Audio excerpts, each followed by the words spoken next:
Honestly, guys, like, I wish there was something like, interesting and hectic to share about this story, but honestly, there's nothing. It was such a positive birth experience.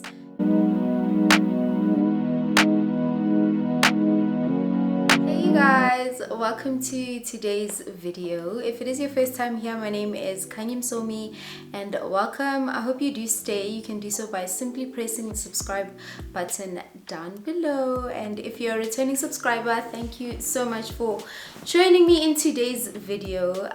Today, guys, I just wanted to do a little chit chat with you guys about my birth experience. It's been a couple of months and I should have probably done this video quite a while ago because I've kind of sort of forgotten the sequence of things. But I'm going to try my best to just recap everything that happened and all the important details, obviously, for anyone who is expecting or anyone who's planning on having children. This is just my experience, and hopefully it'll make you feel a little more at ease if you are anxious about giving birth. So if this is a video you're interested in, please do stay tuned and let's get right into it. Okay, so to start off with, I am a mommy of two. If you are new to my channel, you wouldn't know this. I have a 2-year-old son and I have a almost 3-month-old baby girl. So this is me just sharing my most recent birth experience. I do have my birth story for my first child. I will leave the link somewhere up here. Just follow that once you're done watching this video. So I gave birth to my beautiful baby girl Zoe on the 7th of June this year, and honestly it was the most beautiful, most blissful birth experience. Well, as beautiful and blissful as giving birth can be, that is. So just to cover the important details, I gave birth at Genesis Maternity Clinic. This is in Rosebank, Johannesburg, and this is a maternity clinic, so obviously, as the title suggests, it's a birthing clinic, and they do natural births there, they do water births there, and they do have emergency facilities as well for C-sections should that happen, but the facility is for giving natural birth. So this time around I opted for a water birth.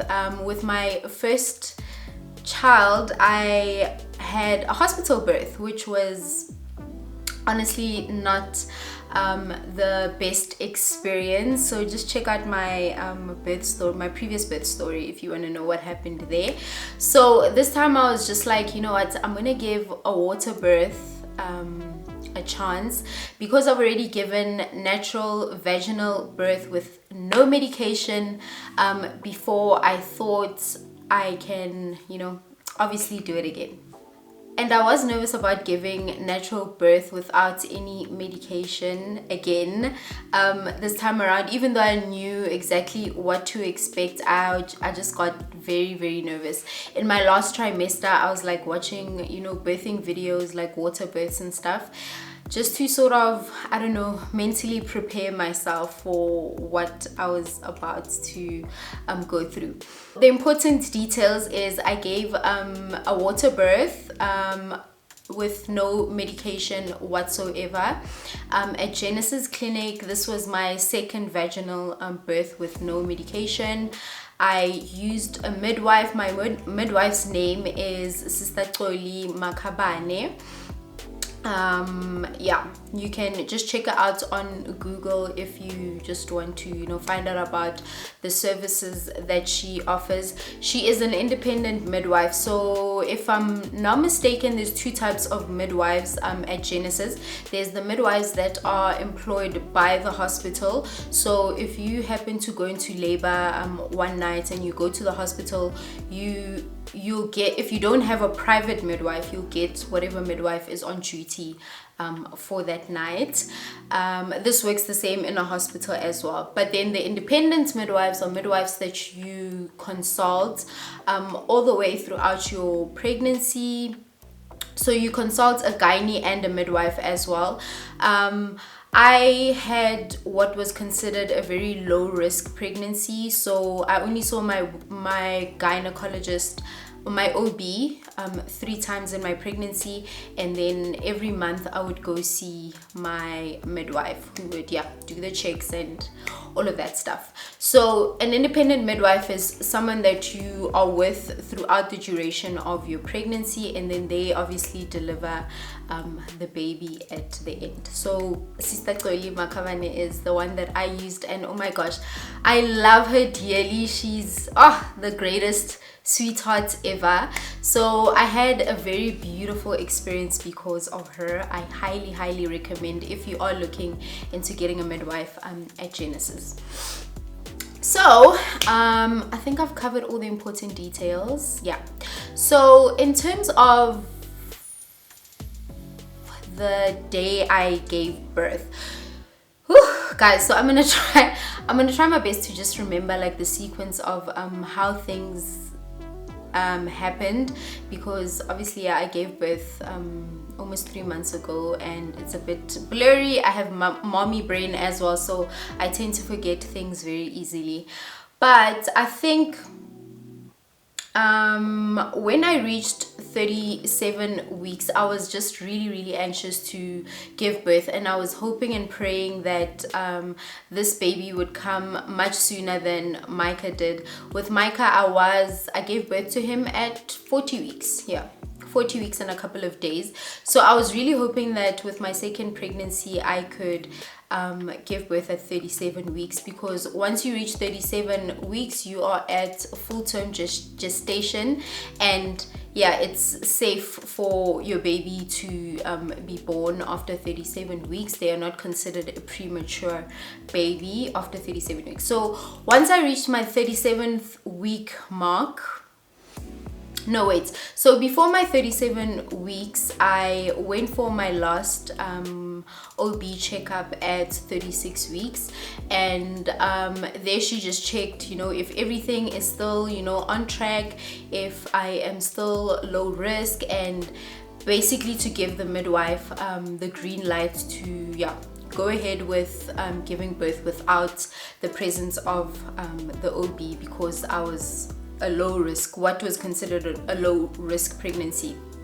So my gynae checked everything, and she gave us the green lights. Everything is good, baby's healthy, you're good, and you could give birth in like the next 2 weeks, she said. And I was just like, no, 3 weeks. And I was just like, no.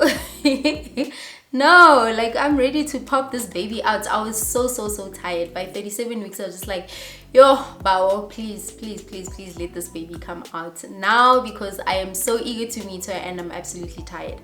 So things that I started doing at 37 weeks was I started eating pineapple and licorice.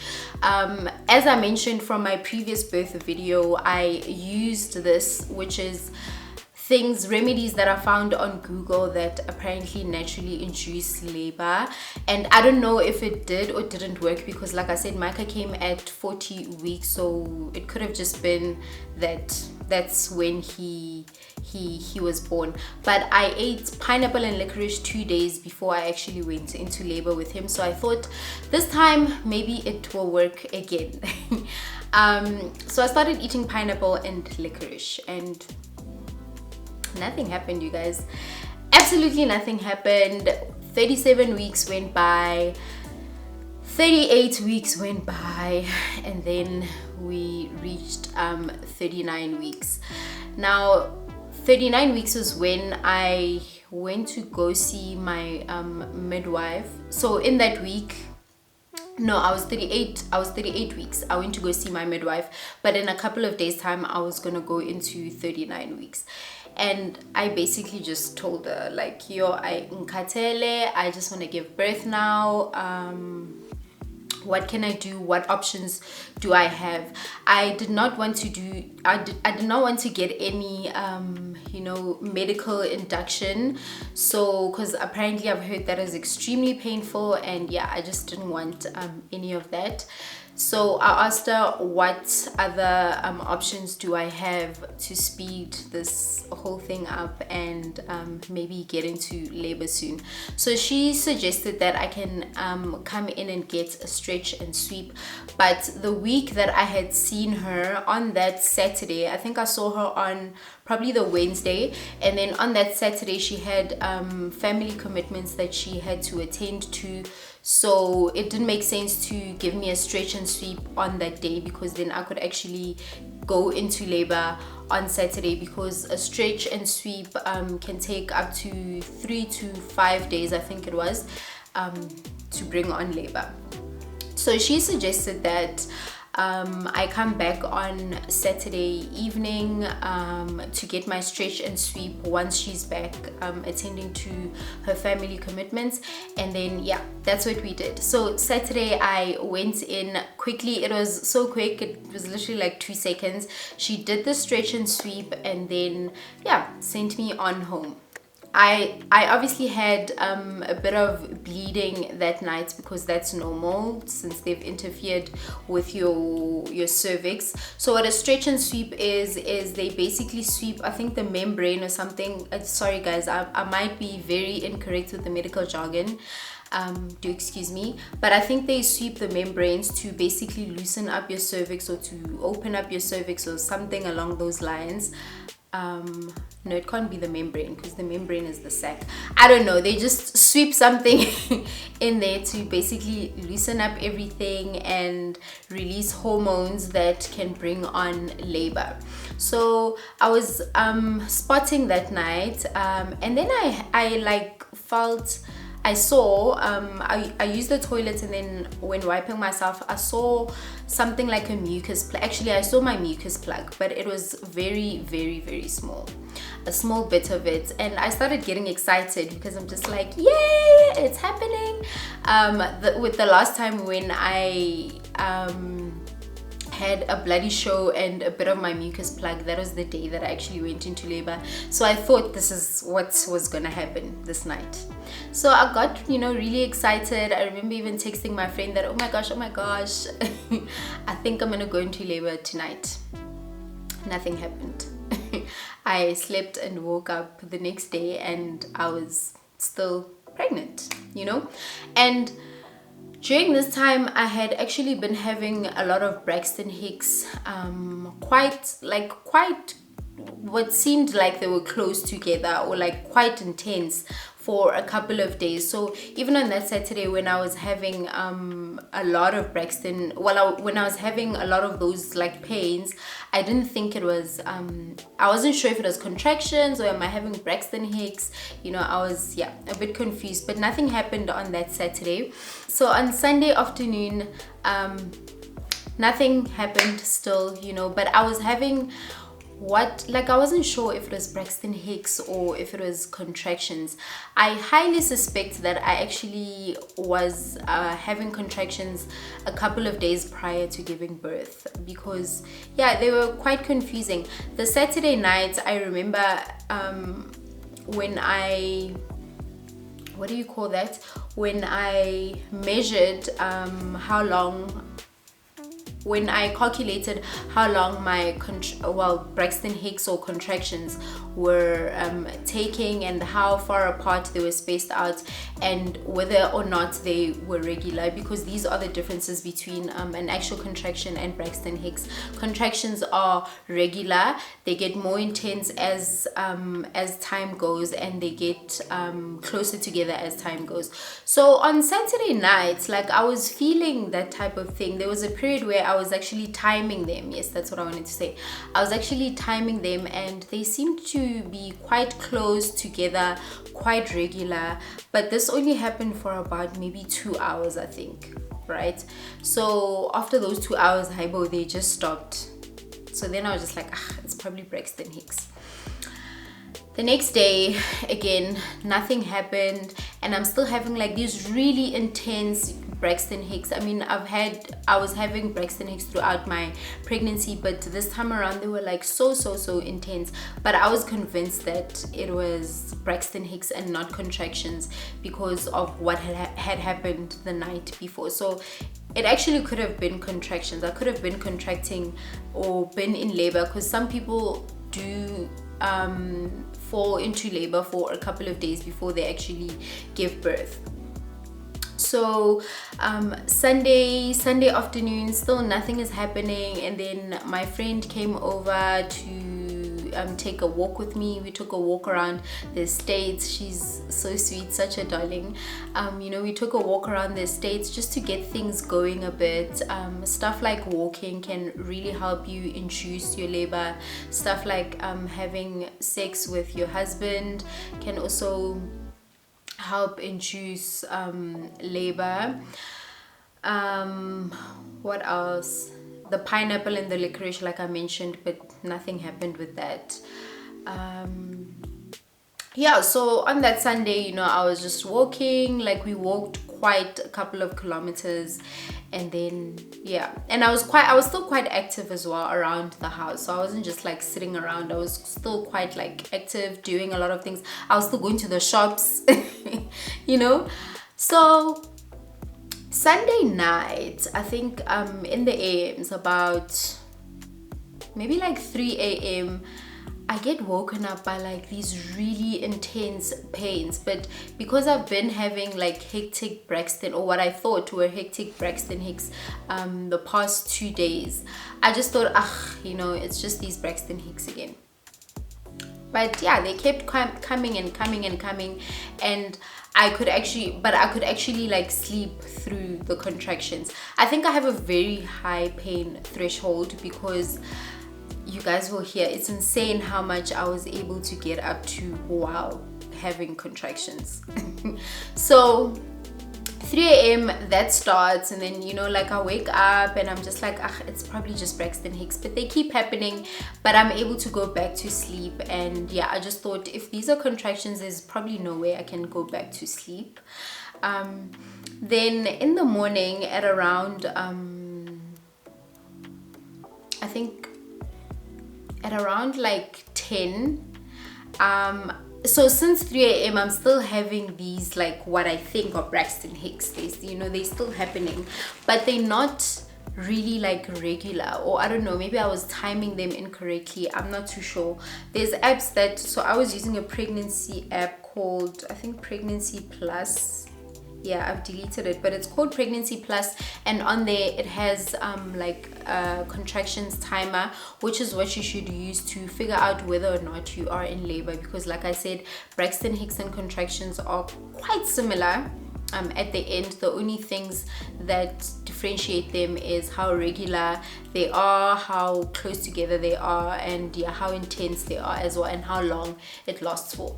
So I was timing it, but maybe I just wasn't doing it correctly, because I still thought I was having Braxton. I wasn't sure, like, is it contractions, is it Braxton Hicks? So I spoke to my midwife. I gave her a call, and I explained everything, that no, you know what, since in the AMs this morning, this is how I've been feeling, and the day before I had seen this and this when I went to the toilet. And then she just reassured me that no, that's because we did a stretch and sweep, so that's why I had a bloody show. But let me just continue timing my contractions, and if they are, there's a rule of thumb that she told me. Let me quickly find it on Google for you guys. Okay, so there's a rule of thumb. She told me that if this happens, then I must come straight to the hospital, because yeah, I'm in active labor and we need to get things going. So if my contractions are 5 minutes, if my contractions happen every 5 minutes, they last for 1 minute each, and this happens for at least an hour. So think 5-1-1. So if they are 5 minutes apart, they happen they last for 1 minute each, and this happens for 1 hour, then yeah, that's when I should come to the hospital. So she reminded me that, okay, remember that rule that we spoke about, if that happens, then come to the hospital. So I chilled for a couple of hours, and I was still like very, you know, active and, you know, doing my thing around the house, whatever. And honestly, these were actually contractions now. They weren't Braxton Hicks anymore. I was contracting while still being busy all over the house. At around 11, I gave her another call, and I'm like, you know what, I actually think I'm in labor. She's like, okay, come through to the hospital. You can arrive here maybe at around so she asked me to describe the timer for her. I can't remember what it was exactly, but she's like, okay, you can arrive at around let's say 1:30, 1. Okay, cool. So I get ready, do, you know, my last minute preps, and we get going. But Javi and I couldn't figure out how to install the baby's car seat. So we got a new car seat for her, and we just didn't know how to install it. So we went past the baby shop, which is Bespoke Babies. We went past the store, and literally, guys, we're in the parking lot, and one of the ladies, the sales assistants, come down to help us install the car seat correctly. And while that is happening, I'm literally having contractions, but it's like such a chilled thing for me. Like, I'm just, you know, da da da da. You know, it's not like crazy like you see in the movies. I was actually quite chilled. And then yeah, so we fix up the car seat, and then we head over to the hospital. And literally on our way, my midwife called me, and she's like, where are you guys, because we're taking long. She's like, oh, I thought you've given birth on the road. I'm like, oh hell no. God forbid that from happening. So we arrive at the clinic at around, I think it was 1:30 to 2. And when we get there, you know, they welcome us in, and they take me to my room. So you have to pre-book a room before you give birth, and you have to do COVID tests as well. When you reach 38 weeks? Yeah, I think, yeah, 38 weeks is when we had to go and get our COVID tests done. So yeah, we have, you know, proof that we are COVID negative. So yeah, we get there, they welcome us to our room. My midwife hadn't arrived as yet, and yeah, we get there, and they give me the big exercise ball to just do, you know, my little exercises and soothe myself and like work my way through the contractions. And then yeah, so my midwife arrives shortly after that, and she checks, so she puts, there's some machine thingamabob that has straps that they put on your tummy to monitor the baby's heartbeat and, you know, make sure the baby's not in distress, everything's good. So she does that, baby's good and happy. And then oh, at this point my contractions were very, very intense, and they were very, very, very close together. Like it felt like 2 seconds close together. I remember even saying, why are my contractions so close together? She's like, you're ready for labor, my darling. So she then checks my dilation, and guys, because I'm thinking, we're still gonna be chilled at the hospital. I'm sure you guys saw with what's in my hospital bag. I'll leave the link to the video up here if you haven't seen it. The nonsense that I packed, because in my mind I thought, you know, I'm gonna have all this time in the hospital. I even had a diffuser, I had incense, like I had so many unnecessary things that I actually didn't use because things went by so quickly. So if you watch that video, just bear in mind that half of the stuff that I had is stuff that you actually don't need, because also besides my labor being very quick, there's just so much going on that you're not really thinking of stuff like diffusers and incense and all of that stuff. But yeah, I thought I was going to use it because we were in the hospital for much longer with my first baby.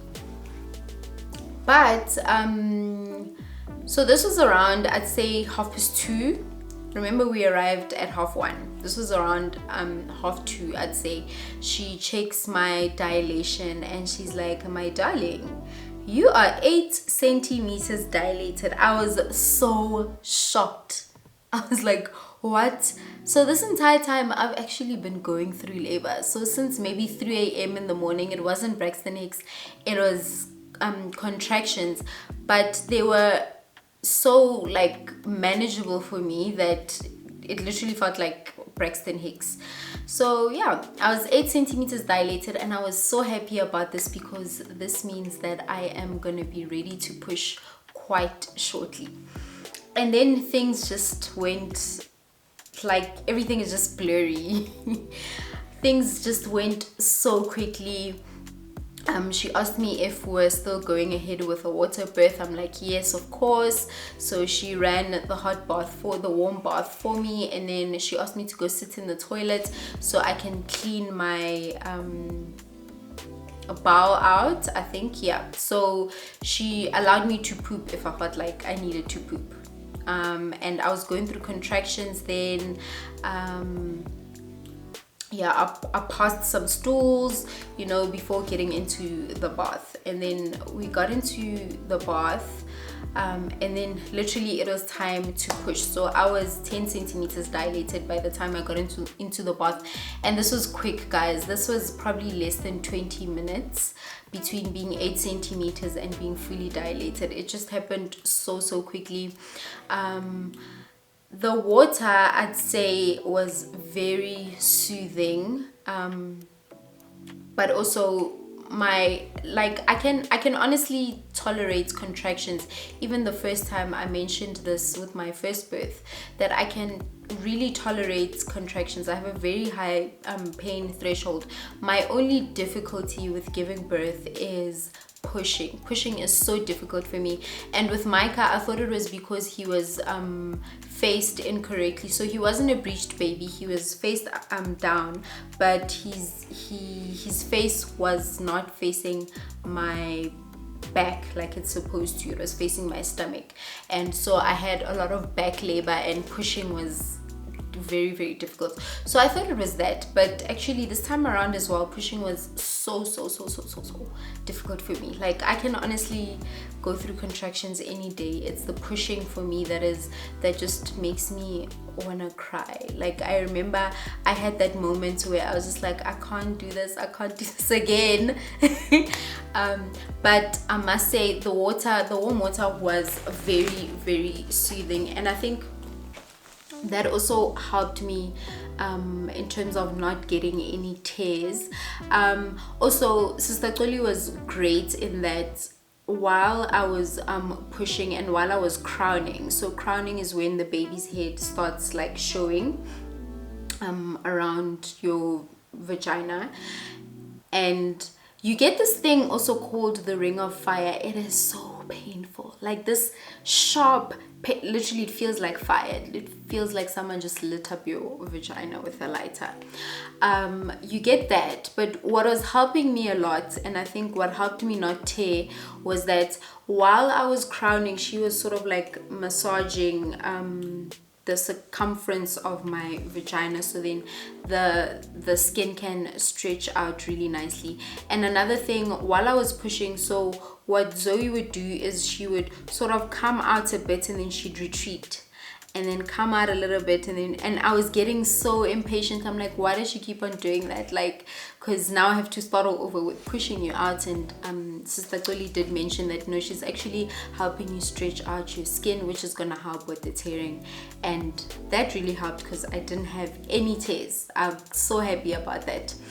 So I think the water really helped with the tearing, with the not tearing, and the fact that she was massaging the circumference of my vagina as well, like my perineal area, also helped out a lot. And what Zoe was doing with sort of coming out a bit and retreating, or like going back, really helped as well.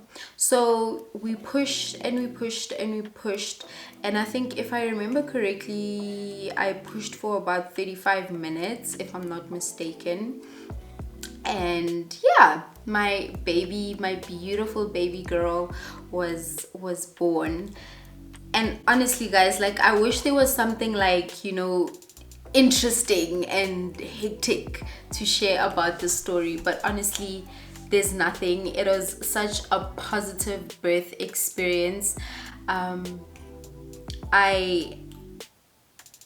I wouldn't say enjoy, because it's, you know, like I'm gonna sound a bit crazy for saying I enjoyed giving labor, because yeah, it's not the easiest thing, but I honestly had such a nice experience compared to the experience that I had giving birth at a hospital. With Micah, I gave birth at a private hospital as well, but I think when I compare the two, with a hospital, the fact that I was lying flat on my back really didn't help with the labor, and it didn't help with the pains as well. And with Genesis, the fact that I was in water is naturally soothing, so that helped out a lot. And because you're in water, you can literally get into whatever position your body leads you into getting into. I was squatting a lot. Yeah, I was squatting. That helped me out. So I was in between squatting and being like on my back like this, with my legs up a bit, like elevated up. But the squatting is what was helping me push that baby out a lot more. So I think the freedom of being able to move around was really nice as well. And just everything, man. My midwife was just amazing. She's such a sweetheart. Excuse me, the other midwives or nurses, I'm not sure if they were midwives or nurses that were assisting her as well, were so sweet. They were so amazing. I honestly had the best experience ever with Genesis, and if ever God were to bless us with more children, I would definitely go back to Genesis. I had a 5-star treatment. I honestly just loved everything about it. So I highly recommend, for those of you who are wondering whether or not to give birth at a maternity clinic like Genesis or a hospital. Another thing that I can say really worked out for me was using a midwife as opposed to a doctor. I feel like with a gynecologist, with an OB, they are very I don't know if it's just the people that I was dealing with, like in terms of the OB that I had previously and the midwife that I had this time, but I feel like with a OB they're a bit impersonal. Like I think they try very hard not to sort of build any relationship with you, you know, as a mommy, because they probably have so many patients that they're dealing with. Whereas with a midwife, for whatever reason, but it was very like personal, you know. Me and my midwife would sit and talk about whatever for a couple of minutes before she checks me out. So we got time to really, like, you know, get to know each other, to bond, to build that connection, to build that trust. And I think that helped out a lot, because yeah, it just helped out a lot because I felt very comfortable with her, and she was very, like, her nature is very like motherly as well, which was comforting, and, you know, loving and soft. And oh guys, I cannot rant about Sister Toli more. Like, I love her to bits. We still talk even today. Like, that's how much I absolutely adore her. She's just the best. The best. And my friend recommended her to me because she helped birth her son as well many years ago. So yeah, it worked out perfect. So I'll leave the details down below should you want to check her services out, if I haven't already mentioned that. And yeah, my baby was born, and she was born at 3.2 kilograms. She's quite a tall, no, not tall, yeah, she's quite a tall skinny girl. Apparently according to like, you know, the measurements that what they measure when she's born. So yeah, I had an amazing birth experience. I mean, you guys can see I've been smiling throughout this video because it is just amazing. So yeah, if you're ever wondering whether, you know, Genesis is the right place for you, I think so. I highly recommend it. I don't know how things are in terms of the midwives that you get that are on duty. I honestly can't have any comments on that because I didn't experience that. But like I said, the nurses or the midwives, I'm not sure if they were midwives or nurses, that were assisting my midwife to birth me was so lovely. And the staff that was also helping us, you know, coming in to check, the nurses that come in to check afterwards, and the days that you are there were also very lovely. So I really enjoyed my stay at the hospital, and we only stayed one night. So the next day, the pediatrician came to check Zoe, and then my midwife came obviously to check me, everything's good, and to give me the green light to go home. So we went home the very next day. So yeah, like, most pleasant, most beautiful experience, and I am glad that I got to share it with you guys. I hope I've covered all the important details. If I did leave anything out, or if anything is unclear for you guys, please just leave a comment down below and I'll be glad to answer that. So yeah, thank you so much for tuning into this video, guys. I hope you found it informative and I hope you enjoyed it. Please do recommend it to any other mommy to be that you know who might be feeling a bit anxious about giving birth. And like I said previously, I have another birth story as well where I gave birth at a hospital. So if you just want to like compare the two, then you can check that video out as well. I love you guys so much. Thank you once again for tuning in, and I will see you in my next video. Bye.